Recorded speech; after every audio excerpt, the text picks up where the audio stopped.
Greetings, salutations, respect, and love. I am Scott. You're in the Prog Corner. Today we're talking about Haken. They just dropped they're fixing to drop their 7th album Friday, so we're a couple days early, but that's how we roll. You know, I've had this record for probably like a month now, and I gotta say, I really didn't care for it the first couple listens through. There have been 4 singles released, and I am one of those guys that can't resist. I always listen to the singles, so maybe that polluted my brain a little bit. The first 3 songs have already been released, and then there is a 4th one that was just dropped, which is, all 4 are really good, but I don't know, man. It seems like they're just dropping way too much of an album before it's released. That's just a personal thing, but yeah, Haken is Ross Jennings on vocals, Charlie Griffiths and Richard Henschel on guitars, Connor Green on bass. You got Raymond Hearn on drums, and the return of Pete Jones on keyboards after the departure of Diego Tejeda last year. He was originally in the band. He helped record their first demo, the Enter the Fifth Dimension demo that got them noticed and eventually did get them signed. Their first album came out in 2010, Aquarius, fantastic album with Celestial Elixir. What a great prog track that is. Visions came out the next year. Nocturnal Conspiracy, such a cool song. And then their masterpiece, 2013's The Mountain, of course, with the great Cockroach King. They put an EP out with Mike Portnoy in tow called Restoration that was really good. Affinity came out in 2016, had a little more of an 80s vibe to it. It was all right. And then the next 2, Vector and Virus, very gent heavy, not crazy about them. The best thing I can say about Vector is it's really short. And the best thing I can say about Virus is Carousel. I like that song. But now we have their 7th album, Fauna. And each song on here, there's 9 tracks, and each one's supposed to be representative of an animal, some kind of animal spirit. It's kind of a cool idea to tie some different ideas together into a cohesive record, I guess. Like I said, there's been 4 singles released already, including the first 3 songs on the track listing. And what's with Haken and all the one-word album titles? You know, Aquarius, Vision, you know, Flora and Fauna. I guess Flora might be next. But maybe the next album we're going to talk about 9 plants. But the artwork here, yeah, this is Dan Goldsworthy. He also did Charlie Griffith's Tiktalika last year, but it's cool because the artwork here definitely looks like Kevin Sloan, who's been doing the Flower Kings records, where the sleeve he did for Charlie looked just like Roger Dean, so this guy's got some versatility, and the album is mixed. He's Jens Bogren mixed this, so we've got a new guy behind the board here. He's worked with Opeth and Sepultura and Baby Metal and Between the Buried and Me, Symphony X, on and on and on. The album's got a really great sound. One of the best parts of this album is the production. It sounds really, really great. A lot of nuances, a lot of layers, a lot of different things, a little hidden treasures. You got to find buried treasure deep inside the music. You got to go digging around and find it. Album opens up with Taurus, which is one of the heavier tracks on the album. Starts out with a jinty sounding guitar figure, and then it does finally settle into a nice groove in F sharp minor, and it's a good track, but better things are coming. Starting out with the second track, Nightingale. This thing came out almost a year ago now, so we've had a long time to live with this track, and it's a great one. This was like the, let me reintroduce Pete Jones to the world type of song, and there's lots of space for him to do all his keyboard noodling and stuff. It's got a lot of complicated rhythmic patterns and stuff. You know how Haken does. Great song, but the third track's even better, The Alphabet of Me. I love this track. It's in E minor, and it starts with some, 80s keys and Ross Jennings singing. I love his voice, by the way. I did my top 50 prog vocalist of all times. Ross Jennings made that list. You got some, like modern sounding glitch rock stuff going on here. Nathan from Nathan on Shuffle just reviewed this album this morning. He likened this song a little bit to Everything, Everything. I think I'm hearing a little bit more XTC, circa Oranges and Lemons, especially when that trumpet comes in. And then you got the Arcade Fire sounding vocals.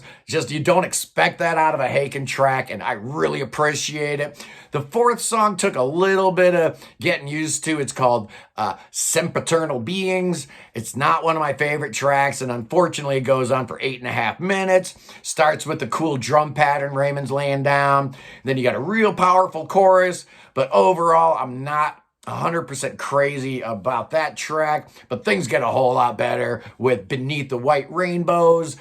Starts out with a real heavy riff, and then it's got a very melancholy kind of verse, but then the middle section of this song goes into this weird freak out, man, with Ross's vocals being all treated and sounding bizarre. It's awesome. One of the greatest moments on the record here. Next up is Islands in the Clouds, and it's really cool. Starts out with the F sharp minor to F major chord progression, which is always real funky because they share a note in there. You know what I'm talking about, you music theory freaks. Starts out with a bass and drum intro, and then the vocals kick in. There's so much going on behind the scenes, man. It's like you keep listening and you hear all these hidden little things in the mix. It's just great. You even get a cowbell on this song. Yeah, and even a little bit of a guitar solo, which there aren't a whole lot of those on this record at all. Then you get a little math rock figure that kind of makes me think of King Crimson Discipline. Hey, was Discipline the first math rock album? I don't know. I just thought of that now. Anyway, next up is the fourth single, called Lovebite, and this is a heavy metal love song. It's a whole lot of fun. It's got a very modern sounding guitar tone, and then it kind of veers into almost jazzy yacht rock territory. It's a great little 3.5 minute track. With the backing vocals sounding just like some hair metal band out of the 80s or something. It's cool. I like it. You know, kind of referring back to the Vector and Virus and Infinity time of the band. But then the eighth and penultimate track. Oh my goodness. Elephants Never Forget. This is the song here. It kind of combines the wistfulness and the adventuresome nature of celestial elixir, combined with the gentle gianty vocals and bounciness of Cockroach King. I've been waiting for Haken to start mining the gentle giant veins again, because it's been a while. There's precious little gentle giant influence on Vector or Virus.